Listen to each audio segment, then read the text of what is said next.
नमस्कार साथियों, स्वागत है आपका हमारे online YouTube platform DS education में। मैं हूं दिनेश साहू। आज के वीडियो लेक्चर में हम वर्ल्ड ज्योग्राफी का एक बहुत ही महत्वपूर्ण टॉपिक डिस्कस करने वाले हैं। विश्व की प्रमुख झीलें या फिर वर्ल्ड की जितनी भी मेजर लेक्स हैं इनको हम डिस्कस करेंगे। चाहे 5 फिंगर लेक्स की बात करें, कैस्पियन सी की बात करें, विक्टोरिया लेक की बात करें, बेकाल लेक की बात करें या फिर टिटिकाका लेक की बात करें, हर एक लेक को हम डिटेल में डिस्कस करेंगे और काफ़ी इंटरेस्टिंग वे में मेमोरी ट्रिक्स के माध्यम से हम इन सभी लेक्स को याद करेंगे। तो आज का वीडियो लेक्चर यदि आपने पूरा देख लिया तो जितने भी मेजर लेक हैं ये सब मैं आपको लेक्चर में याद करा दूंगा। लास्ट में हम MCQ और PYQs का सेशन भी डिस्कस करेंगे। तो वीडियो लेक्चर बहुत ही महत्वपूर्ण होने वाला है, वीडियो को आप पूरा ज़रूर देखिए। तो चलिए बिना देरी किए हुए टॉपिक को हम स्टार्ट करते हैं। और टॉपिक को स्टार्ट करने से पहले थोड़ा सा मैं एक अपडेट देना चाहूँगा। यदि आपको इस टॉपिक की PDF चाहिए है तो आपको हमारी एप्लीकेशन पर जाना है, PDF वाले सेक्शन पर जाना है, वर्ल्ड ज्योग्राफी में जाना है। वहाँ पर जितने भी लेक्चर हमारे यूट्यूब पर आते हैं सारी PDF आपको बिल्कुल फ्री ऑफ कॉस्ट मिल जाएंगी। ओके, तो हमारी एप्लीकेशन को आप डाउनलोड ज़रूर कर लीजिए, है ना। पॉलिटी पढ़ना चाहते हैं, ज्योग्राफी पढ़ना चाहते हैं, हिंदी पढ़ना चाहते हैं, इंडियन ज्योग्राफी पढ़ना चाहते हैं या फिर वर्ल्ड ज्योग्राफी पढ़ना चाहते हैं, कोई भी आप सब्जेक्ट पढ़ना चाहते हैं, हमारी एप्लीकेशन पर सारे individual subject wise foundation course हैं, इनको आप अवेल कर सकते हैं। सारे ही कोर्स जो हैं ये NCERT बेस्ड है ना, बाइलिंगुअल हैं, दोनों भाषा में है, हिंदी और इंग्लिश में है। सभी एग्ज़ाम के लिए स्टेट PCS, SSC, रेलवे, तो आप किसी भी एग्ज़ाम की तैयारी कर रहे हो, फाउंडेशन बैच है, आप इन बैचेस को अवेल कर सकते हैं। और अच्छी बात यह है कि आप एक सब्जेक्ट लेकर के भी वहाँ पर पढ़ सकते हैं, ये आपको सुविधा दी गई है। एक आपको अपडेट देना चाहूँगा, हाल ही में मैंने एक GS का फाउंडेशन बैच लॉन्च किया है जिसका नाम है संकल्प GS फाउंडेशन बैच, है ना। इसमें आपको जो मेजर सब्जेक्ट हैं, हिस्ट्री, इकोनॉमी, पॉलिटी, ज्योग्राफी, ये चारों मेन सब्जेक्ट आपको मिल जाते हैं और ओनली अभी 799 रुपीज़ में ये मिल जाता है। इसकी टोटल जो प्राइस है वो 1399 या फिर लगभग 1400 के आसपास है। अभी ऑफर में आपको ये कोर्स मिल रहा है तो उसको आप अवेल कर सकते हैं।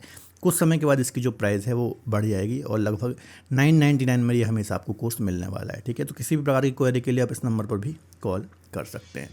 चलिए सीधे हम टॉपिक को स्टार्ट करते हैं। तो देखिए, सबसे पहले ये वर्ल्ड मैप आप देख रहे होंगे, यहाँ पर कुछ लेक्स हैं, जैसे कि यहाँ पर आपको कुछ लेक्स दिखाई दे रही हैं। इन सभी लेक्स को ही आज के लेक्चर में हम डिस्कस करने वाले हैं और काफ़ी इंटरेस्टिंग वे में डिस्कस करेंगे, ठीक है। तो आप इसको थोड़ा सा देख सकते हैं। सबसे पहली जो लेक है ये है कैस्पियन सागर, है ना। सेंट्रल एशिया के जो देश हैं हमारे, ये पूरा सेंट्रल एशिया का आप मैप देख रहे हैं यहाँ पर। तो सेंट्रल एशिया में कुछ कंट्री हैं जैसे कि तुर्कमेनिस्तान, आपको पता होगा, है ना। यहाँ पर सेंट्रल एशिया, वेस्ट एशिया भी आप इसको बोल सकते हो कुछ पार्ट इसका। तो यहाँ पर आपको एक लेक देखने को मिलती है जिसको हम बोलते हैं कैस्पियन सागर या फिर कैस्पियन झील। ओके, अब देखिए, कैस्पियन सागर बहुत ही इंपॉर्टेंट लेक है क्योंकि यहाँ से डायरेक्ट एग्जाम में क्वेश्चन आता है कि विश्व की सबसे बड़ी लेक कौन सी है या फिर वर्ल्ड की लार्जेस्ट लेक कौन सी है। तो उसका आंसर क्या होता है, कैस्पियन सी या फिर कैस्पियन सागर, जो कि सेंट्रल एशिया, वेस्ट एशिया वाला जो रीजन है उसके आसपास ये देखने को मिलती है, ठीक है। तो सबसे पहली बात तो ये याद रखिए कि ये कोई सागर नहीं है ना, ये कोई सी नहीं है, बल्कि ये एक क्या है, लेक है। क्या है, एक लेक है या फिर एक झील है। अब आप बोलोगे कि सर ये इतनी बड़ी है, एक और ऊपर से क्या है, खारे पानी की है या फिर सैलाइन लेक है, तो इसको झील क्यों बोलते हैं, ये तो सागर होना चाहिए, है ना। तो ये झील इसलिए है, देखिए, सागर या फिर किसी खाड़ी की बात करिए, महासागर की बात करिए, है ना, किसी भी वाटर बॉडी को हम सागर या फिर गल्फ कब बोलते हैं, जब वो किसी ना किसी एक हिस्से से, किसी ओशियन से, है ना, किसी महासागर से या फिर आप बात करिए किसी सागर से कनेक्टेड हो, है ना, उसको हम क्या बोलते हैं, उसको हम बोलते हैं सागर। लेकिन आप कैस्पियन सागर को देखोगे तो ये पूर्णतः क्या है, लैंड लॉक्ड है। ये देखिए, ये चारों तरफ से कहाँ से घिरी हुई है, लैंड से सराउंडेड है या फिर घिरी हुई है। इसके चलते ये क्या है, एक झील है, ना कि सागर है, याद रखिएगा। बस इसका जो विशाल स्वरूप है खारे पानी के, इस कारण इसको सागर बोला जाता है, लेकिन है ये क्या, झील, ठीक है। जैसे कि फॉर एग्जाम्पल यहाँ पर देखिए 3D मैप में देखिए, ये है कैस्पियन सागर, है ना। ये यहाँ पर आपको कैस्पियन सागर देखने को मिल रहा होगा, ठीक है। अब ये चारों ओर से क्या है, लैंड से लॉक्ड है ना, लैंड लॉक्ड है, मतलब चारों जगह से देश से घिरी हुई है ये, ठीक है। अब यहाँ पर देखिए, ये है ब्लैक सी, है ना, यहाँ पर आप जो देख रहे हो ये ब्लैक सी है। अब ब्लैक सी को यदि आप देखोगे तो यहाँ पर ये कनेक्टेड है किससे, भूमध्य सागर से। भूमध्य सागर कनेक्टेड है यहाँ अटलांटिक ओशन से, है ना। तो यदि मान लो कैस्पियन सागर भी यदि यहाँ पर ब्लैक सी से कनेक्ट होता तो इसको हम क्या बोलते, इसको फिर हम बोलते सागर, कि ये भैया कोई सागर है ना।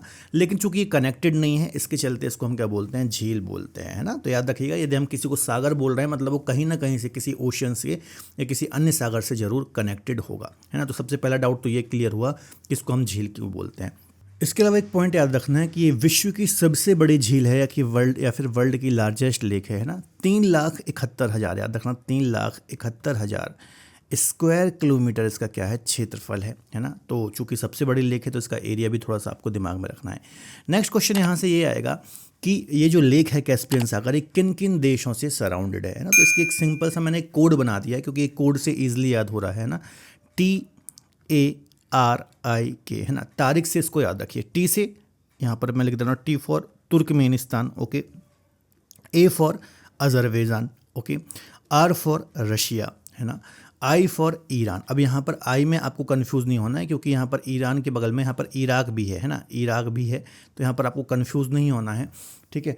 तो याद रखना है ईरान है, और ईरान के बाद फिर आप देखोगे कजाकिस्तान। तो यहाँ पर मैंने के लिख दिया है ना। तो ये तारीख कोड याद रखिए। टी से तुर्कमेनिस्तान, A से अजरबैजान, R से रशिया, I से ईरान और K से कजाकिस्तान। बस एक बात याद रखना कि तुर्कमेनिस्तान में भी कंफ्यूज हो सकते हो, है ना। तजाकिस्तान वगैरह भी है क्योंकि, तो यहाँ पर याद रखना तुर्क है ना, तुर्क है यहाँ पर, तुर्कमेनिस्तान है, यहाँ ईरान है, अजरबैजान है, रशिया है, कजाकिस्तान है, ठीक है। तो इतने देशों से ये सराउंडेड है। यहाँ से काफ़ी क्वेश्चन एग्जाम में आता है। ज़्यादातर जो क्वेश्चन यहाँ से आता है वो तो या तो ये आता है कि सबसे बड़ी लेक कौन सी है, फिर ये आता है कि किन किन देशों से ये सराउंडेड है, ठीक है। तो ये सारे पॉइंट आपको याद रखना है, ओके। तो पहली बात तो ये याद रखना है कि ये एक लेक है, कोई सी या फिर सागर नहीं है। इसके अलावा तुर्कमेनिस्तान, ईरान, अजरबैजान, रसिया और कजाकिस्तान से अपनी बॉर्डर को साझा करता है, ओके। चलिए आगे बात कर लेते हैं। इसी के बगल में एक और लेक आपको देखने को मिलती है, ओके, जिसको हम बोलते हैं अरल सागर या फिर अरल सी, इसको हम बोलते हैं। अरल सी की यदि हम बात करें तो ये उज्बेकिस्तान और कजाकिस्तान के बीच में देखने को मिलती है। कहाँ पर? कजाकिस्तान और उज्बेकिस्तान का बीच में ये जो आपको लेक दिख रही है, इसको हम बोलते हैं अरल सागर, है ना। अब जो ये अरल सागर है, याद रखना है, ये लगातार सिकुड़ रही है, इसका एरिया कम हो रहा है। देखो ये वाइट जो डॉट दिख रहे हैं आपको, पहले ये इतने क्षेत्रफल पर फैली हुई थी, है ना, उज्बेकिस्तान और कजाकिस्तान के बीच में। लेकिन लगातार इसका जो क्षेत्रफल है ना, लगातार इसका क्षेत्रफल जो है ये कम हो रहा है, या फिर ये लगातार क्या हो रही है, सिकुड़ रही है। अब इसका क्षेत्रफल सिर्फ इतना रह गया है, ठीक है। तो याद रखिएगा, बस इसका नाम याद रख लीजिए, और किन देशों के बीच में है, कजाकिस्तान और उज्बेकिस्तान, है ना। वैसे कम चांस है यहाँ से क्वेश्चन आने के, कम आता है, लेकिन फिर भी याद होना चाहिए कि सेंट्रल एशिया में ही कजाकिस्तान और उज्बेकिस्तान के बीच में ये देखने को हमें मिलता है, ठीक है। तो ये इजीली याद हो जाएगी, कोई इसमें इतना टफ है नहीं, ठीक है। बस कैस्पियन सागर के बारे में एक ट्रिक याद रखिए, यहाँ से क्वेश्चन ज़्यादा आते हैं। नेक्स्ट डिस्कस कर लेते हैं रशिया, है ना। तो रशिया की यदि हम बात करें तो रशिया में आपको एक लेक देखने को मिलती है, बेकाल लेक, है ना। बेकाल लेक ये मोस्ट इंपॉर्टेंट लेक है ना, और कई बार यहाँ से क्वेश्चन एग्जाम में देखने को मिले हैं। याद रखना है ये वर्ल्ड की सबसे डीपेस्ट लेक है, सबसे डीप लेक है, गहराई सबसे ज़्यादा है इसकी, याद रखना है। बेकाल कहाँ पर आती है? रशिया में आती है। इसकी जो एवरेज डेप्थ है वो 744 मीटर है, और मैक्सिमम डेप्थ इसकी कितनी है? 1642 मीटर है। तो ये भी याद रख लेना, चूँकि डीपेस्ट लेक है ना। तो याद रखना सबसे गहरी लेक है बेकाल, और कहाँ पर? रशिया में देखने को मिलती है। तो ये तो ऐसी हाईलाइटेड लेक है कि अक्सर यहाँ से क्वेश्चन आ जाता है, और ईजिली आपको यहाँ पर याद हो जाएगा कि बेकाल लेक कहाँ पर है, रशिया में है ना। कोई इतना यहाँ पर ट्रिक बताने की आवश्यकता नहीं है। जहाँ पर ट्रिक की आवश्यकता होगी, जैसे कि मैंने अभी आपको बताया कैस्पियन सी में, है ना। अभी हम 5 फिंगर लेक पढ़ेंगे, विक्टोरिया लेक पढ़ेंगे, जहाँ से सबसे ज़्यादा क्वेश्चन आते हैं, जहाँ पर कन्फ्यूजन ज़्यादा होता है, वहाँ पर हम ट्रिक को डिस्कस करेंगे। यहाँ पर कोई ऐसी ट्रिक की आवश्यकता नहीं है, और हर चीज़ में आपको ट्रिक जानने की आवश्यकता भी नहीं है, क्योंकि आप ऐसे कितनी ट्रिक याद करेंगे ना। तो जहाँ पर ज़रूरत होगी, नीड होगी, वहाँ पर ही हम चीज़ों को डिस्कस करेंगे। आगे हम बात कर लेते हैं 5 फिंगर लेक, है ना। तो यहाँ पर आपको ऊपर जो दिख रहा है ये है कनाडा या फिर कनाडा है ये, है ना। ये क्या है? कनाडा है, ओके, नॉर्थ अमेरिकी कॉन्टिनेंट। और नीचे जो आप दिख रहे हो ग्रीन कलर से, यूएसए या फिर संयुक्त राज्य अमेरिका, है ना। तो यहाँ से बहुत क्वेश्चन एग्जाम में आते हैं, बहुत इंपॉर्टेंट है। इसको हम ट्रिक के माध्यम से भी अभी डिस्कस करेंगे। तो इनको हम बोलते हैं, क्या बोलते हैं? 5 फिंगर लेक, है ना। 5 फिंगर लेक इसको हम बोलते हैं ना, 5 फिंगर लेक। अब यहाँ पर देखो, 1, फिर ये 2, 3, 4 और 5, ये टोटल 5 लेक हैं, और आप देखोगे तो ये फिंगर्स की तरह फैली हुई हैं, इसके चलते इसको हम 5 फिंगर लेक बोलते हैं। अब इनको हम ट्रिक के माध्यम से भी डिस्कस करेंगे। अब देखो यहाँ से बहुत क्वेश्चन आता है, इंडिविजुअल क्वेश्चन पूछ लेता है कि लेक सुपीरियर कहाँ पर है, लेक मिशिगन कहाँ पर है, या फिर वर्ल्ड की लार्जेस्ट फ्रेश वाटर लेक कौन सी है ना। इनको वेस्ट टू ईस्ट या फिर ईस्ट टू वेस्ट अरेंज करने को आपको दे देता है कि इनको आप जमाइए, ईस्ट टू वेस्ट या फिर वेस्ट टू ईस्ट, है ना। यहाँ पर नियाग्रा फॉल जो है, यहाँ से क्वेश्चन आ जाता है ना, इनका क्रम पूछ लेता है। तो कैसे बहुत सारे क्वेश्चन बनते हैं, इनको हम डिटेल में यहाँ पर डिस्कस करेंगे। तो देखो, सबसे पहले है lake superior, okay, lake superior है। उसके बाद है lake Michigan, okay, second number पर मिशिगन है। फिर है ह्यूरन, फिर है इरी और फिर है ओंटारियो, है ना। तो ये 5 लेक हैं, इनको ही हम 5 फिंगर लेक बोलते हैं। अब इसको आप याद कैसे करोगे वो मैं याद कराता हूँ। तो देखो, सबसे पहले आपको क्या करना है, इसमें लिखना है एस एच और ई, है ना। एस एच ई जब भी लिखोगे तो एस एच के बीच में गैप, है ना। सी मतलब क्या होता है, लड़की, है ना, या फिर इसका मतलब क्या होता है, गर्ल, है ना। शी का मतलब यही है, लड़की या फिर फीमेल के लिए हम शी शब्द यूज़ करते हैं, ठीक है। तो शी आपने लिख लिया, है ना। अब देखिए, तो एस से हो गया सुपीरियर, है ना, एच से हो गया ह्यूरन और ई से क्या हो गया, ई से हो गया इरी, है ना। अब बीच में बच गई मिशिगन और ओंटारियो, है ना। अब देखो, इन सबको यदि आप अल्फ़ाबेट में अरेंज करोगे तो ओ आपको लास्ट में ही मिलेगा, है ना। ओ लास्ट में ही मिलेगा, तो ओ को आपको लास्ट में ही प्लॉट करना है, क्योंकि इन अल्फ़ाबेट्स में देखोगे तो ओ आपको लास्ट में ही देखने को मिलेगा। और बचा सिर्फ एक एम तो यहाँ पर जो खाली जगह है वहाँ पर आपको इसको प्लॉट कर देना है, तो मिशिगन भी हो जाएगा। अब हो सकता है आप में से कुछ लोगों को अभी थोड़ा टफ लग रहा हो, लेकिन बिल्कुल यहाँ पर टफ नहीं है। देखो, सबसे पहले आपको क्या लिखना है, सबसे पहले आपको लिखना है शी मतलब लड़की, है ना। गर्ल से इसको याद कर लेना, ठीक है। सबसे पहले आपको लिख लेना एस एच ई, है ना। और देखो, यहाँ से आप इसको ऐसे भी याद कर सकते हो कि सी में हमने इसमें गैप क्यों छोड़ा है, क्योंकि यहाँ पे देखो ही है। ही मतलब क्या होता है, मेल या फिर लड़के के लिए हम ही यूज़ करते हैं, और इन सबको साथ में यूज़ करोगे तो शी हो रहा है ना। तो बीच में हमने गैप इसलिए भी छोड़ दिया क्योंकि यहाँ पर हमें ही को साथ में करना था, है ना। फिर ओ लास्ट में ही आता है इन अल्फ़ाबेट में, तो ओ को लास्ट में कर दिया और यहाँ पर एम कर दिया। तो इस प्रकार से आप ईजिली इसको याद कर पाओगे, 1 से 2 बार प्रैक्टिस करोगे। अभी लास्ट में जब मैं MCQ सॉल्व कराऊंगा तो ईजिली आपसे बनेगा, ठीक है। तो याद रख लेना, सुपीरियर, मिशिगन, ह्यूरन, इरी और ओंटारियो, ये इनका क्रम है ना। वेस्ट टू ईस्ट, या फिर इसका अपोजिट करोगे तो ईस्ट टू वेस्ट हो जाएगा, ओके। अब याद रखना, इन सभी लेक्स में जो सुपीरियर लेक है, सबसे पहली वाली, है ना, ये लार्जेस्ट, याद रखना, ये सबसे बड़ी लार्जेस्ट फ्रेश वाटर की लेक है, सबसे बड़ी मीठे पानी की झील है। जो सुपीरियर लेक है ये सबसे बड़ी मीठे पानी की झील है, या फिर लार्जेस्ट फ्रेश वाटर की लेक है। और यहाँ से डायरेक्ट एग्जाम में क्वेश्चन आता है, लार्जेस्ट फ्रेश वाटर लेक कौन सी है, तो सुपीरियर है। अभी हमने जो कैस्पियन सागर डिस्कस की, वो ओवरऑल विश्व की सबसे बड़ी झील है, लेकिन वो कैसी है, खारे पानी की है। सेकंड नंबर पर आती है लेक सुपीरियर, लेकिन ये कैसी है, फ्रेश वाटर या फिर मीठे पानी की झील है ना। इनमें से जितनी भी लेक हैं चारों, है ना, ये चारों ही लेक, किसको, मिशिगन को छोड़ दीजिए, मिशिगन को छोड़ करके ये चारों लेक जो हैं ये कनाडा, है ना, और USA की बॉर्डर पर देखने को मिलती है। ये देखिए इनकी बॉर्डर है ना, ये क्या है, USA और कनाडा की बॉर्डर है। तो इनकी बॉर्डर पर ही आपको ये देखने को मिलती हैं। सिर्फ एकमात्र मिशिगन लेक है, एकमात्र मिशिगन ऐसी लेक है जो पूर्णतः USA पर है ना। मिशिगन, इन 5 फिंगर लेक में से मिशिगन ऐसी लेक है जो पूर्णतः कहाँ पर है, USA में है। बाकी सुपीरियर, ह्यूरन, इरी और ओंटारियो, ये चारों ही लेक USA और कनाडा के बीच में है, ठीक है। तो यहाँ से क्वेश्चन आता है कि इनमें से कौन सी ऐसी लेक है जो पूर्णतः USA में है, ओके। नेक्स्ट देख लेते हैं। यहाँ पर देखिए इरी और ओंटारियो, ये 2 लेक हैं। इसके बीच में यहाँ पर एक फॉल है जिसको हम बोलते हैं नियाग्रा फॉल, बहुत फेमस है। ये USA और कनाडा की बॉर्डर पर देखने को मिलता है और पर्यटकों के बीच में काफ़ी फेमस है, काफ़ी सुंदर ये वाटरफॉल है ना। कमेंट में बताइए भारत का नियाग्रा फॉल किसको बोलते हैं, ठीक है। तो ये नियाग्रा फॉल है इरी और ओंटारियो लेक के बीच में, और ये भी कनाडा और USA की बॉर्डर पर है, ठीक है। इतने क्वेश्चन आपको आई थिंक क्लियर हुए होंगे। अभी मैं आपको रिवाइज भी करा दूंगा। यहाँ पर भी आप देख पा रहे होंगे ये इतनी बड़ी हैं, ये मतलब फ्रेश वाटर का एक बहुत बड़ा रिजर्व है हमारे वर्ल्ड में। ये आपको देखिए यहाँ पर भी 3D मैप में भी यहाँ पर दिखाई दे रही होंगी, है ना। देखिए ये 3D मैप में भी आप यहाँ पर देखोगे तो ये 5 फिंगर लेक आपको यहाँ पर दिखाई दे रहे हैं, ठीक है। इसके अलावा एक और बात याद रखिएगा, ओंटारियो लेक से एक रिवर निकलती है जिसको हम बोलते हैं सेंट लॉरेंस नदी, है ना। जो ओंटारियो लेक है यहाँ से एक रिवर निकलती है जिसको हम बोलते हैं सेंट लॉरेंस नदी। और ये सेंट लॉरेंस की जो खाड़ी है, ये सेंट लॉरेंस की खाड़ी है, गल्फ ऑफ सेंट लॉरेंस है, यहाँ पर जाकर के अपना जल विसर्जित करती है या फिर गिराती है। और ये किसका पार्ट है, ये अटलांटिक ओशन है। ये कौन सा ओशन है, अटलांटिक ओशन है, नॉर्थ अटलांटिक ओशन का ही पार्ट है। तो एग्जाम में क्वेश्चन आएगा सेंट लॉरेंस रिवर का ओरिजिन कहाँ से होता है, तो लेक ओंटारियो से, ठीक है। चलिए एक बार हम रिवाइज करते हैं। सबसे पहले आपको लिख लेना है S H और E, है ना, क्योंकि ही को आपको साथ में रखना है। ये लड़का हो गया और ये लड़की हो गई, है ना। ओ लास्ट में ही आता है इन अल्फ़ाबेट में, तो ओ को लास्ट में प्लॉट कर दिया। और यहाँ पर एम, है ना, एम बचा तो आपने एम को यहाँ पर प्लॉट कर दिया, ठीक है। इतना आई थिंक आपको समझ में आ गया होगा, ठीक है। तो सुपीरियर हो गया, मिशिगन हो गया, ह्यूरन हो गया, इरी हो गया और ओंटारियो हो गया, क्लियर है। इसमें से चूंकि हमने एम को अलग से प्लॉट किया है ना, तो इसको आप ऐसा याद रख सकते हो कि ये क्या है, पूर्णतः USA में है। इसको ऐसे याद कर सकते हो।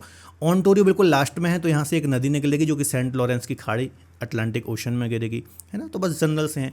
सुपीरियर है ना, नाम ही है सुपीरियर। सुपीरियर मतलब क्या होता है आप जानते ही होंगे, सिंपल से चीज़ है ना। सुपीरियर मतलब ये सबसे बड़ी लेक है। चूँकि सुपीरियर है, आप इसको ऐसे भी याद कर सकते हो, चूँकि सुपीरियर है तो ये लार्जेस्ट फ्रेश वाटर लेक भी है। तो ये बात भी आपको दिमाग में रखनी है, ठीक है। आई थिंक याद हो गया होगा। इसके अलावा नियाग्रा फॉल भी याद रख लेना कि ये इरी और ओंटारियो के बीच में हमें देखने को मिलता है। ओके, चलिए नेक्स्ट डिस्कस कर लेते हैं। इसका थोड़ा एरिया भी देख लीजिए। सुपीरियर का 82,103 स्क्वायर किलोमीटर, चूँकि लार्जेस्ट फ्रेश वाटर लेक है ना, तो इसका एरिया भी दिमाग में रख लीजिएगा। नेक्स्ट देख लेते हैं। अगली लेक है,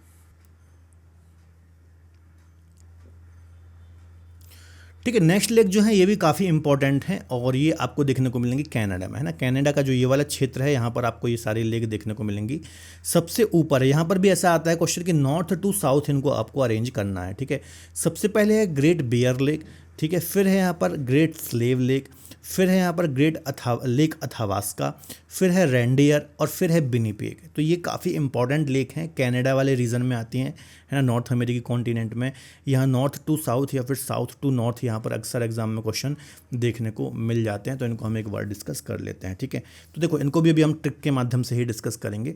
अब देखो इसकी मैं आपको एक ट्रिक बताता हूँ, है ना। यहाँ पर याद रखना, यहाँ पर मैं लिख रहा हूँ बॉर्डर, ठीक है, और स्पेस, ठीक है।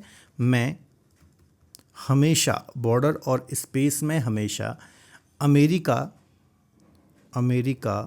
और रशिया, एक स्टोरी है ना, रशिया की वॉर रही है, ठीक है, वॉर रही है। क्या बोला मैंने, बॉर्डर और स्पेस में हमेशा अमेरिका और रशिया की वॉर रही है, ठीक है। बॉर्डर मतलब हो गया बी, ओके।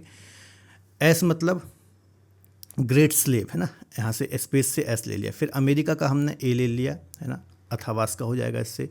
आर से रशिया ले लिया हमने, यहाँ पर रेंडियर हो जाएगा इसका, है ना। और वॉर का डब्ल्यू ले लिया, है ना, तो क्या हो जाएगा, वॉर। अब देखो आपको पता होगा रशिया और अमेरिका के बीच में हमेशा से स्पेस को लेकर के, है ना, स्पेस टेक्नोलॉजी जो है इसको लेकर के हमेशा से एक दूसरे के प्रतिद्वंदी रहे हैं, है ना। आगे जाने की होड़ में हमेशा से इनकी वॉर रही है, ठीक है।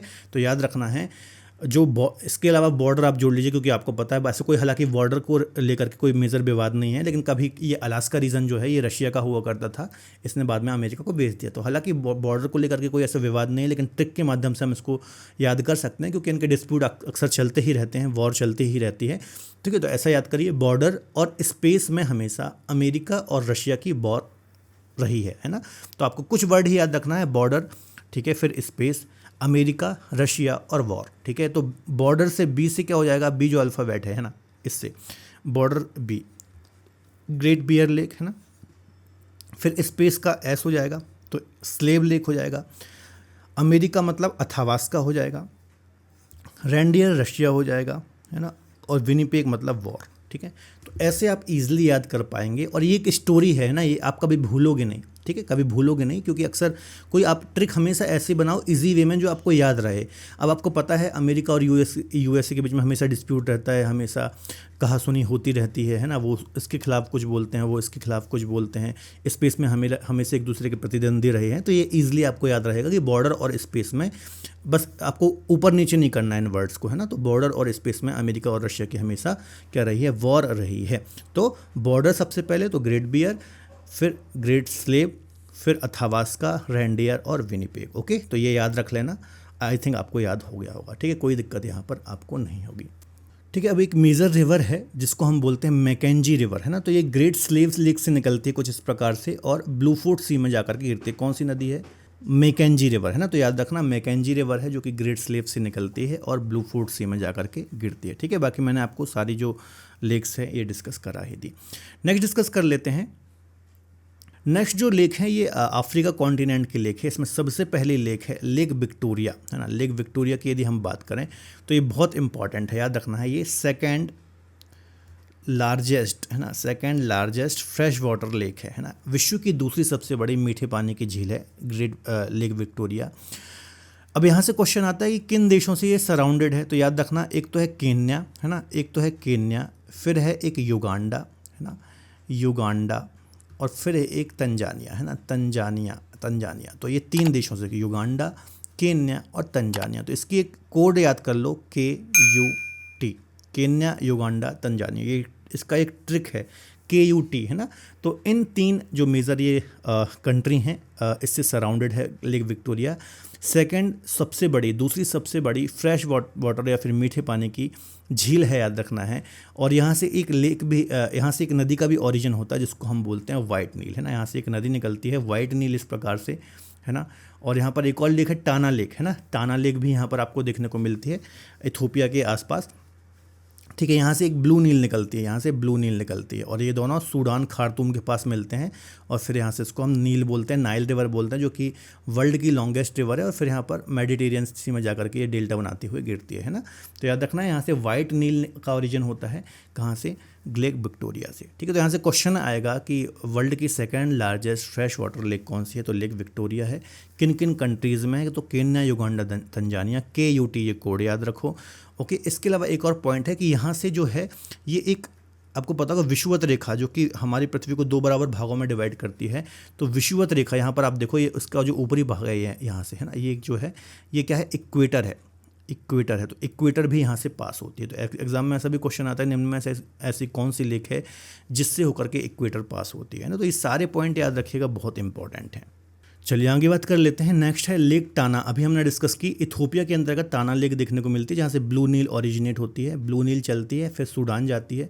सूडान में वाइट नील जो कि विक्टोरिया से आ रही थी, आपस में मिलती हैं। फिर यहाँ से इसको हम नाइल रिवर बोलते हैं, जो कि अफ्रीका या फिर बोल लीजिए पूरे वर्ल्ड की लॉन्गेस्ट रिवर है। अब इसकी लेंथ आपको कमेंट बॉक्स में बताना कि इसकी लेंथ कितनी है, ठीक है। उतनी इंपॉर्टेंट नहीं है, बस यहाँ से ये इंपॉर्टेंट है कि ब्लू नाइल का ओरिजिन होता है। नेक्स्ट है टांगीनाका, है ना। नेक्स्ट है टंगानिका लेक, है ना। टंगानिका लेक की बात करें तो ये भी हमें अफ्रीकी कॉन्टिनेंट में ही देखने को मिलती है ना। यहाँ पर आप यदि देखोगे तो डोमिनिकन रिपब्लिक ऑफ कॉन्गो है, ठीक है। यहाँ पर तंजानिया है, ठीक है। इन सभी जो मेजर ये कंट्री हैं यहाँ से ये सराउंडेड है। यहाँ पर वरुंडी आपको देखने को मिलता है, ये वरुंडी है यहाँ पर, है ना। तो इन सभी देशों से सराउंडेड है। हालांकि कंट्री उतनी इंपॉर्टेंट नहीं है, बस याद रखिए कि ये कहाँ पर है, किस जगह पर देखने को मिलती है, टंगानिका लेक, है ना। और ये सेकंड सबसे गहरी, है ना, दूसरी सबसे डीपेस्ट लेक है। इसकी एवरेज डेप्थ है 1436 मीटर्स की डेप्थ है, आपको याद रखना है ना। हमने अभी बेकाल लेक को डिस्कस किया था, तो ये सेकंड सबसे गहरी लेक है टंगानिका लेक, जो कि हमें कहाँ देखने को मिलती है, जो कि हमें अफ्रीका कॉन्टिनेंट में ही देखने को मिलती है। Democratic Republic of Congo, Tanzania, Burundi, इन सभी जो कंट्री हैं इनसे सराउंडेड है, ठीक है। चलिए नेक्स्ट है चाड लेक। तो ये भी आपको सहारा डेजर्ट जो है, यहाँ पर आपको पता है ये पूरा सहारा डेजर्ट है ना। तो यहाँ पर इसी रीजन में आपको चाड, नाइजीरिया, है ना, और कैमरून कंट्री के बीच में छोटी सी एक लेक देखने को मिलती है, क्योंकि ये पूरा जो डेजर्ट रीजन है, सहारा डेजर्ट, है ना, इसके बीच में है, इस कारण से ये इंपॉर्टेंट हो जाती है। तो इनके बस नाम याद रखिए जनरल से, बस आपको विक्टोरिया के बारे में थोड़ा सा डिटेल में पढ़ना है, क्योंकि यहाँ से क्वेश्चन ज़्यादा आते हैं। बाकी की लेक जो मैंने आपको बताई हैं इनके नाम याद रखिए। एक और है मालावी लेक, या फिर इसको हम न्यासा लेक भी बोलते हैं, है ना। ये मालावी, मोजाम्बिक, तंजानिया के बीच में हमें देखने को मिलती है, ठीक है। याद रखिएगा, मालावी लेक अफ्रीका कॉन्टिनेंट में ही आती है, तो इसको भी थोड़ा सा दिमाग में रखिएगा, है ना। देखिए इनके सबकी मैं ट्रिक इसलिए नहीं बता रहा हूँ क्योंकि विक्टोरिया ज़्यादा इंपॉर्टेंट है, यहाँ से ज़्यादा क्वेश्चन आते हैं, तो इसकी ट्रिक याद रखिए। हर एक की आप ट्रिक याद नहीं कर सकते, इस कारण जो मोस्ट इंपॉर्टेंट लेक हैं बस वही याद करिए आप ट्रिक से, क्योंकि ज़्यादा ट्रिक्स आप बना लेंगे, ज़्यादा कोड बना लेंगे तो फिर आप ट्रिक ही भूल जाओगे, है ना। तो ऐसी चीज़ों की ट्रिक बनाइए जो ज़्यादा एग्जाम में आते हैं, जो ज़्यादा इंपॉर्टेंट हैं, ठीक है। बाकी बस आप इतना याद रखिए कि अफ्रीका कॉन्टिनेंट में है। अब देखिए यहाँ पर हमने जो अफ्रीका में लेक डिस्कस करी, तो यहाँ पर और भी बहुत सारी लेक हैं, जैसे कि लेक अल्बर्ट है ना। यहाँ पर लेक अल्बर्ट है, लेक एडवर्ड है ना। कीवू लेक एक आपको यहाँ पर देखने को मिलती है। एक टंगानिका भी हमने लेक डिस्कस करी। एक रुकवा लेक यहाँ पर है ना। एक तुर्काना लेक यहाँ पर है। इसके अलावा और भी बहुत सारी छोटी छोटी लेक हैं ना। एक मालावी लेक अभी हमने डिस्कस की, है ना। अब ये अलग से मैं इसलिए बता रहा हूँ, ये जो रेड कलर से यहाँ पर हाईलाइट किया गया है, ये क्या है, ये अफ्रीका भ्रंश है ना। अफ्रीकी रिफ्ट है, क्या है, अफ्रीकी रिफ्ट है ये, है ना। आपको पता होगा जो अफ्रीका कॉन्टिनेंट है ये 2 प्लेटों में टूट रहा है, जैसे कि यहाँ पर देखिए ग्रीन कलर से जो आप देख रहे हो ये वाला पूरा पार्ट, है ना, ये है अफ्रीकन प्लेट, या फिर इसको हम सोमालियन प्लेट बोलते हैं ना। और यहाँ पर जो ये वाला पार्ट है ये है नूबियन प्लेट। तो ये जो सोमालियन प्लेट है ये ईस्ट की ओर मूवमेंट कर रहा है, मतलब ये प्लेट इस ओर ईस्ट की ओर मूवमेंट कर रही है ना। यहाँ पर इस मैप में भी आप देख सकते हो, ये जो प्लेट है ये इस ओर मूवमेंट कर रही है। तो यहाँ पर एक रिफ्ट बना हुआ है, ये पूरी एक भ्रंश घाटी है, यहाँ पर आप देख सकते हो। और इसी भ्रंश घाटी में, इसी रिफ्ट वैली में ये सभी लेक हैं जो रेड कलर से आपको यहाँ पर हाईलाइट कर रखा है। याद रखिएगा कि यहाँ पर जो लेक विक्टोरिया है ना, ये रिफ्ट वैली में नहीं आती है ना। तो याद रखिएगा कि लेक जो विक्टोरिया है ये भ्रंश घाटी का पार्ट नहीं है, बाकी की जो मैंने आपको बताई ये सभी भ्रंश घाटी या फिर रिफ्ट वैली का पार्ट है। ठीक है, चलिए आगे डिस्कस कर लेते हैं। नेक्स्ट है साउथ अमेरिका की लेक। साउथ अमेरिका में एक मेजर लेक है जो आपको याद रखना है ना, ये है टिटिकाका लेक। यहाँ से भी काफ़ी क्वेश्चन एग्जाम में आता है। ठीक है, तो देखिए टिटिकाका लेक जो है याद रखना है, ये आपको पेरू और बोलीविया के बीच में देखने को मिलती है ना। टिटिकाका लेक कहाँ पर? पेरू और बोलीविया में, है ना। ये सबसे ऊंचाई पर स्थित नौगम्य लेक है, ये सबसे ऊंचाई पर स्थित नौगम्य लेक है, आपको याद रखना है। लगभग 3712 मीटर सी लेवल से या फिर समुद्र तल से 3712 मीटर की हाइट पर है और पेरू और बोलीविया पर के बीच में स्थित है ना। अब इसको आप वीपी से भी याद कर सकते हो ना, ब्लड प्रेशर आपको पता होगा, है ना। ब्लड प्रेशर ऊपर हो जाए तो काफ़ी दिक्कत हो जाती है ना। तो आप ऐसा याद कर सकते हो, बीपी बढ़ जाना मतलब बी से बोलीविया, है ना, पी से पेरू, ओके, बोलीविया पेरू, है ना। और चूंकि हम ऊपर होने की बात कर रहे हैं, मतलब ये सबसे ऊंचाई पर स्थित लेक है, टिटिकाका लेक, है ना। टिटिकाका ऑलरेडी बहुत सिंपल है तो आपको याद हो जाएगा, और अक्सर यहाँ से क्वेश्चन भी एग्जाम में आते हैं, तो कोई इतनी दिक्कत नहीं होगी। आपको दिक्कत कहाँ होगी? 5 फिंगर लेक में, विक्टोरिया में, कैस्पियन सागर में, जहाँ मैंने आपको अच्छे से चीज़ें याद करा दी हैं। ठीक है, तो ये ईजिली याद हो जाएगा, 1 2 4 5 10 बार रिवाइज करोगे आपको याद हो जाएगा। ठीक है, तो याद रखना विश्व की सबसे ऊंची नौगम्य लेक है। और बोलीविया की कैपिटल जो लापाज है ना, लापाज, वो भी आपको इसी के किनारे पर देखने को मिलती है, और ये सबसे ऊंचाई पर स्थित राजधानी या फिर कैपिटल भी है ना। तो ये पॉइंट भी आपको विशेष तौर पर याद रखना है। आगे बात कर लेते हैं। नेक्स्ट है वान लेक, है ना। तो वान लेक आपको कहाँ देखने को मिलती है? ये तुर्की में देखने को मिलती है। ये एक ऐसी लेक है जिसमें सैलिनिटी या फिर खारापन काफ़ी ज़्यादा है ना, खारापन काफ़ी ज़्यादा है, सैलिनिटी का जो परसेंटेज है ये काफ़ी ज़्यादा है। तो बस इतना याद कर लो कि वान लेक जो है ये तुर्की में है। ठीक है, बाकी ज़्यादा पॉइंट याद करने की ज़रूरत नहीं है। एक डेड सी है ना, डेड सी जो है ये जॉर्डन और जो इजराइल का रीजन है। ठीक है, डेड सी की बात करें तो ये जॉर्डन और इजराइल के बीच में हमें देखने को मिलती है ना। और इसकी विशेषता ये है कि इसमें भी जो खारापन है या फिर सैलिनिटी है ये काफ़ी ज़्यादा है। सैलिनिटी या फिर खारापन ज़्यादा होने के कारण डेंसिटी बहुत ज़्यादा हो जाती है इसकी, है ना। इसकी जो डेंसिटी है ये काफ़ी ज़्यादा हो जाती है, और इसमें यदि आप कभी भी जाओगे तो इसमें आप डूबोगे नहीं। यहाँ पर आप देख रहे होगे, है ना, कि ये व्यक्ति यहाँ पर लेटे हुए हैं आराम से और डूब नहीं रहे हैं ना। तो ये डेड सी की ही इमेज है ना, और इसमें कोई इंसान डूबता नहीं है। तो ये बात आपको याद रखना है ना। तो याद रख लेना, जॉर्डन और इजराइल के बीच में हमें डेड सी देखने को मिलता है। ओके, यहाँ पर भी आप इसकी लोकेशन देख सकते हैं। आगे बात कर लेते हैं। आगे एक लेक है आयर लेक, है ना। तो आयर लेक आपको ऑस्ट्रेलिया में देखने को मिलती है, जनरल सी लेक है, इसको आप याद कर लेना। बस इतना ही याद करना है कि आयर लेक ऑस्ट्रेलिया के अंतर्गत देखने को मिलती है। ओके, चलिए, तो दोस्तों ये जितनी भी इंपॉर्टेंट और मेजर लेक थी, है ना, वो मैंने आपको डिस्कस कराई हैं। जहाँ पर ट्रिक की आवश्यकता थी वहाँ पर मैंने आपको ट्रिक भी बताई है, जैसे कि कैस्पियन सागर, 5 फिंगर लेक या फिर कनाडा की लेक या फिर विक्टोरिया लेक। यहाँ से ही ज़्यादा क्वेश्चन आते हैं। ठीक है, तो इनको आप अच्छे से पढ़ लीजिए। अब देखिए क्वेश्चन हम सॉल्व करेंगे, ये सभी प्रीवियस ईयर के क्वेश्चन हैं, और हमें ट्रिक से कितना याद हुआ है हम वो भी देखेंगे। संयुक्त राज्य अमेरिका की वृहद झीलों को पूर्व से पश्चिम, है ना, ईस्ट टू वेस्ट आपको जमाना है। यहाँ पर ईस्ट टू वेस्ट या फिर पूर्व से पश्चिम में जमाना है। इसका सही ऑर्डर क्या है ना, करेक्ट ऑर्डर में आपको जमाना है। तो सबसे पहले हम अपनी ट्रिक को लिख लेते हैं, SHE, है ना, शी और ही को साथ में लिख लिया, है ना। ओ लास्ट में आता है, और एम को आपको यहाँ प्लॉट करना है ना। तो यहाँ पर आपको पता है सुपीरियर, मिशिगन, ह्यूरन, एरी, ओंटारियो। कितना ईजी है, बहुत ईजी है। ठीक है, तो याद रखना है। अब चूंकि आपको यहाँ पर इस प्रकार से चलना है, उल्टा चलना है, तो सबसे पहले आएगा ओंटारियो। तो ओंटारियो एक ही ऑप्शन में, मतलब सी हो जाएगा, ओंटारियो, फिर एरी, फिर ह्यूरन, फिर मिशिगन और फिर सुपीरियर, है ना। तो कितना सिंपल होगा, यदि आपने इसको रटा होता तो अक्सर आप यहाँ पर कंफ्यूज होते हैं। नेक्स्ट देख लेते हैं, क्षेत्रफल और आयतन के आधार पर विश्व की सबसे बड़ी झील कौन सी है? तो आपको पता ही होगा, कैस्पियन सागर जो है ये विश्व की सबसे बड़ी झील है ना। तारीख, इसकी ट्रिक आपको याद रखना है, तारीख। तुर्कमेनिस्तान, है ना, तुर्क से मैंने आपको याद रखाया था, अजरबैजान, रशिया, है ना, ईरान और कजाकिस्तान। ठीक है, इस ट्रिक से आप इसको याद कर सकते हो। नेक्स्ट है, विक्टोरिया झील किन देशों में स्थित है ना। तो KUT ये कोड है, केन्या, युगांडा, तंजानिया, है ना। बहुत सिंपल है, जो जो भी चीज़ें मैंने आपको बताई हैं बहुत एक्सपीरियंस से बताई हैं, जहाँ पर आपको याद करने की आवश्यकता है वहाँ पर ही ट्रिक लगाइए, हर जगह ट्रिक याद करने की आवश्यकता नहीं है ना। तो केन्या, युगांडा, तंजानिया में विक्टोरिया लेक है, ये वर्ल्ड की सेकंड लार्जेस्ट फ्रेश वाटर की लेक है, तो काफ़ी इंपॉर्टेंट है, याद रखिएगा। नेक्स्ट है, नीचे दिए गए कोड को निम्नलिखित क्षेत्रों में क्षेत्रफल की दृष्टि से सही अवरोही क्रम में आपको बताना है ना। अवरोही क्रम यहाँ पर अकॉर्डिंग टू एरिया बात हो रही है कि क्षेत्रफल के अनुसार सबसे बड़ी लेक कौन सी है, उससे छोटी कौन सी है। तो आपको पता होगा सुपीरियर सबसे बड़ी है यहाँ पर, चूँकि कैस्पियन सागर तो है नहीं, तो सबसे पहले 4 आ जाएगा है ना। सुपीरियर सबसे बड़ी है, ठीक है, ये 4 2 ऑप्शन में दिया हुआ है ना। उसके बाद आ जाएगा लेक विक्टोरिया, तो 4 के बाद 3 आ जाएगा, फिर आ जाएगा बेकाल और फिर आ जाएगा ग्रेट बियर। तो 4 3 2 1 इसका ए ऑप्शन बिल्कुल सही हो जाएगा, ठीक है।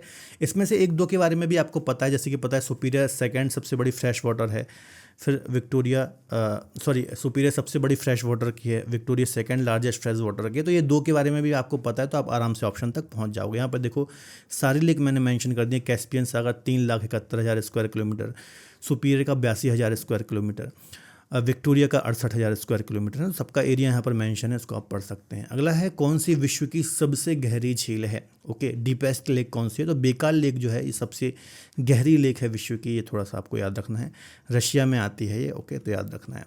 नेक्स्ट देख लेते हैं, जो 5 फिंगर लेक हैं, फिर इनको हम बोलते हैं अंगुलियों नुमा जो झीलें हैं, आपको कहाँ देखने को मिलती हैं। तो यहाँ में यूएसए और कनाडा के बॉर्डर पर, लेकिन कनाडा है नहीं है, तो यहाँ पर आप लगा सकते हो यूएसए है। तो यूएसए और कनाडा के बॉर्डर पर देखने को मिलती है। और इसमें से जो मिशिगन लेक है ये पूर्णतः आपको यूएसए में देखने को मिलेगी। आरएएस में आया हुआ क्वेश्चन है। अगला है, निम्नलिखित झीलों में से कौन सी पूर्णतः यूएसए में है। देखिए कितने क्वेश्चन आए हैं यहाँ से, जो जो भी मैंने आपको ट्रिक के माध्यम से याद कराई हैं वहाँ से ही ज़्यादा क्वेश्चन आते हैं। तो याद रखना है, जो मिशिगन लेक है सेकंड वाली है ना, फिर से हम बात कर लेते हैं, COM है, तो मिशिगन अलग से थी, तो ये कहाँ पर है, पूर्णतः यूएसए में हमें देखने को मिलती है। नेक्स्ट है, विश्व की सबसे बड़ी ताजे पानी की झील कौन सी है, तो सुपीरियर ही है। और सेकंड कौन सी है, तो विक्टोरिया है ऑलरेडी, ठीक है। तो दोस्तों ये मैंने आपको कुछ MCQs PYQs भी डिस्कस करा दिए, और ट्रिक के माध्यम से जहाँ पर ट्रिक बतानी थी वो भी बता दी, और जितनी भी मेजर लेख हैं वो भी मैंने आपको याद करा दी।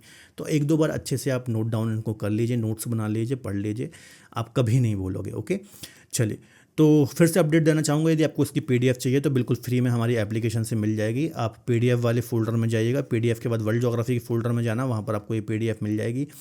डिफरेंट फाउंडेशन कोर्सेज हमारी एप्लीकेशन पर आपको मिल जाते हैं। जैसे कि आप मुझसे ज्योग्राफी पढ़ना चाहते हैं तो ज्योग्राफी का बैच है, सिर्फ वर्ल्ड ज्योग्राफी पढ़ना चाहते हैं सिर्फ वर्ल्ड ज्योग्राफी का बैच मिल जाएगा, सिर्फ इंडियन पढ़ना चाहते हैं इंडियन का बैच मिल जाएगा। तो आपकी सुविधा के अनुसार सारी फैसिलिटी यहाँ पर दी गई हैं। सारे ही बाइलिंगुअल कोर्स हैं, इंग्लिश हिंदी में। सारे ही कोर्स जो हैं ये NCERT बेस्ड हैं। तो कोई भी आप किसी भी एग्ज़ाम की तैयारी कर रहे हो, इन बैचेस को अवेल कर सकते हैं। काफ़ी अच्छे से एनिमेशन के माध्यम से सिंपल लैंग्वेज में मैं पढ़ाता हूँ, बेसिक से एडवांस तक, तो आप अपना स्ट्रॉन्ग बेस कर सकते हैं। पॉलिटी की क्लासेस चल रही, पॉलिटी का बैच ले सकते हैं, हिंदी का रिकॉर्डेड कोर्स है इसको आप ले सकते हैं। सारे ही कोर्सेज में मैंने ही यहाँ पर पढ़ाया है, ठीक है। संकल्प GS का फाउंडेशन बैच है जो कि अभी काफ़ी कम प्राइस में मिल रहा है, इसको आप अवेल कर सकते हैं। चारों मेजर सब्जेक्ट आपको यहाँ पर पढ़ाए जाएंगे, आपको याद रखना है, ठीक है। 1-to-1 यहाँ पर मैं मेंटरशिप भी दे देता हूँ, यदि आपको किसी को दिक्कत है किसी भी चीज़ में तो आप मुझसे बात वगैरह भी कर सकते हैं, ठीक है। तो हमारी एप्लीकेशन को आप डाउनलोड ज़रूर कर लीजिए, ठीक है, और एक बार विजिट ज़रूर कर लीजिए। Empowering every dream with affordable excellence, काफ़ी कम प्राइस में बहुत ही अच्छा कंटेंट हम आपको यहाँ पर दे रहे हैं। तो वीडियो लेक्चर पसंद आए तो प्लीज़ वीडियो को लाइक करें, अपने दोस्तों के साथ शेयर ज़रूर करें। मिलेंगे नेक्स्ट लेक्चर में। यदि वीडियो लेक्चर पसंद आया हो तो कुछ अपने सजेशंस भी दे सकते हैं। मिलते हैं अगले लेक्चर में। बाय बाय, टेक केयर, जय हिंद।